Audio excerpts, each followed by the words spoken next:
Thank you, Dr. Shailaja and AIOS for giving me this opportunity to speak in this instruction course on Operation Theatre.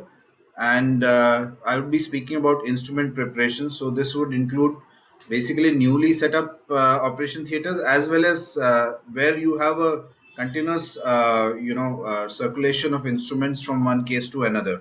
So I would be speaking in terms of patients or surgeries which are being in continuous use.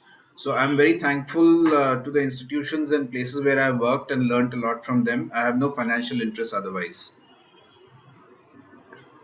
So we all learn surgery. That's a very good thing, but we tend to forget a very basic thing, that is like cleaning and sterilization of instruments, which we should also know. And in knowing so, we should be able to supervise our staff and workers when we are going to look after their sterilization and cleaning processes. So I would be speaking about cleaning and packaging. The rest of it, the sterilization, would be spoken by Dr. Bhaskar after this.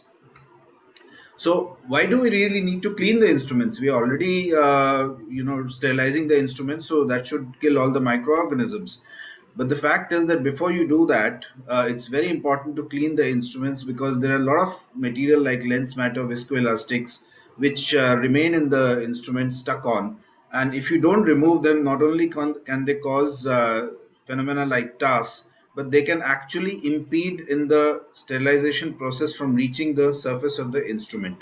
In addition, long-term, dirting of these instruments can lead to staining, pitting, and which may become permanent, and the instruments may get spoiled too. So, as I said, TAS is a very important factor, that because of which we have to do cleaning of the instruments before they go in for the sterilization. In fact, it's been shown that built up OVD is one of the major causes for TAS to happen. So when do we start cleaning? The most important time to start cleaning is at the OT table itself, because the moment you're carrying out the surgery and viscoelastic or blood is getting stained onto the instrument, they need to be removed as fast as possible by our assistant. By doing that, you prevent it from sticking on, and it becomes easier to clean later on.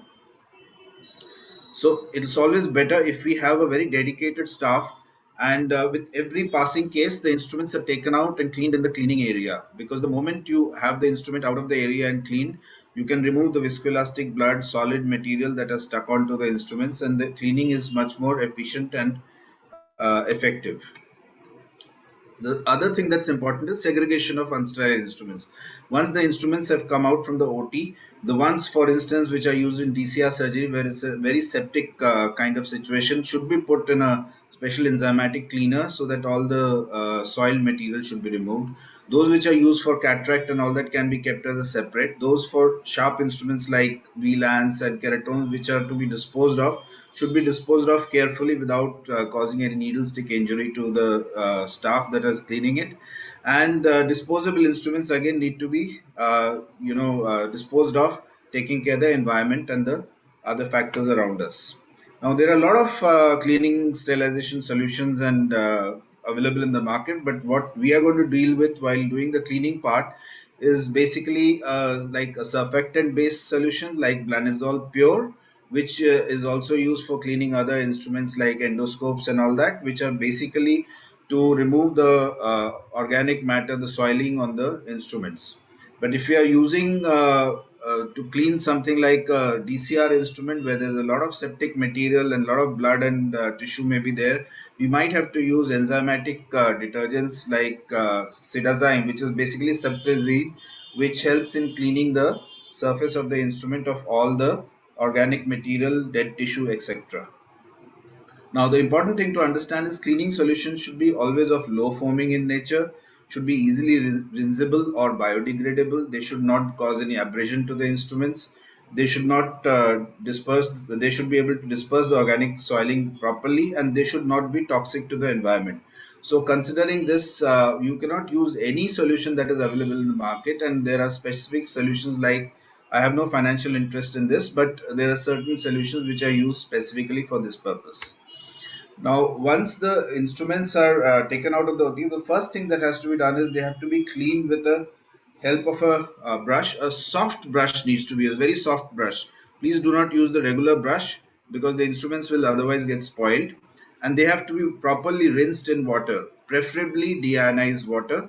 But deionized water can be used at the next step also. So in the first step you may just wash it perfectly, but subsequently you have to clean it up with deionized water before you can take it up for sterilization.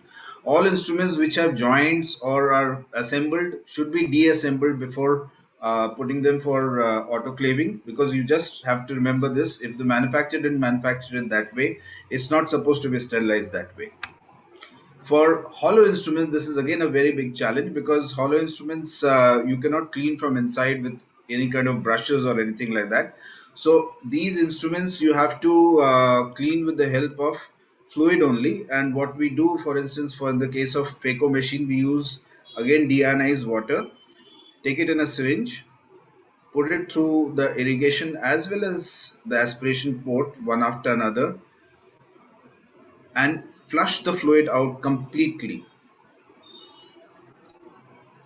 This way it's possible to completely remove the lens matter which may be stuck in the aspiration tubing or any salt deposits in the irrigation tubing. Now you can see we are using betadine in the bowl because we don't want splashing. All these videos that I'm showing were done in the pre-COVID days, so you may not find them wearing PPE, but at present all cleaning staff should wear PPE while doing the cleaning process. And for the instruments like tubings, we use reusable instruments, but disposable instruments, but then sometimes you use reusable tubings. One can attach the infusion and aspiration port together and run the machine with distilled water or deionized water from one end, and evacuate the whole tubing of the previous lying residual fluid and the air. One important thing to understand is whenever we are using reusable tubing, please do not use it beyond maybe one or two cases, because the chance of having a group infection or a endophthalmitis in a group increases if you are, say, one of the tubings is infected and it gets transmitted to the next patients. So wherever possible, at least change the tubings after every two cases. Now here is how ultrasonic cleaning is done. This is again a very important step, because nowadays most of the OTs should have this, because it really helps in cleaning out all the tissue material that is stuck onto instruments. You can use Blanizol or any other detergent which is acceptable for the purpose. Once the machine is switched on, you will see the bubbling inside, which actually mixes the solution. And as you can see, it's not a very foaming solution, it's a very simple solution, so that there's no overflow of the material. The instruments are then soaked in it, and as per the instructions given in the instruction manual or in the ultrasonographic cleaner, you should clean it as per the instruction given. It's usually 3 minutes. And once the instruments are clean, they should again be washed in deionized water at the end of it, because you want to remove all the leftover surfactant on the surface of the instruments. In the meanwhile, the instrument trays are cleaned and wiped properly. Wiping is extremely important, because otherwise the instruments tend to develop rusting very fast after sterilization. So once the instruments are taken out from a clean deionized water bath, they are then again wiped and arranged. You can use a hair dryer also instead of wiping. Some people prefer that. If you're using a cloth, it should be a flannel free cloth which doesn't release tissue, doesn't release the cloth from it. And you should always ensure that you put a marker, which will be discussed in the next talk. And the instruments are put in a side. Larger instruments, of course, can be cleaned using a simple water from a deionized source and wiped separately like this. A few words about packaging, because before the instruments are taken up for sterilization, packaging is the most important part. We can package the instruments either in rigid containers, just like I showed you previously, or we can use peel pouches, or we can use wrappers. Now, the important thing to understand in all this is that the packaging material, the instrument which is sterilized in the packaging material, and the sterilization technique should all be compatible and validated. You cannot mix up, a particular type of packing material and use it in a steam sterilizer, which is not allowed, and so on and so forth. And another thing that you all must follow is the manufacturer's recommendation. So here is how instruments are being packed in instrument sets. There should be enough space between the instruments to allow the steam to move out properly. I'll just finish. And there are these pouches which are available. And this is a machine which can be used to seal the pouches. And of course, last but not the least, we can also wrap it up with special tissue which is available, which is porous and allows steam to percolate through. Thank you very much.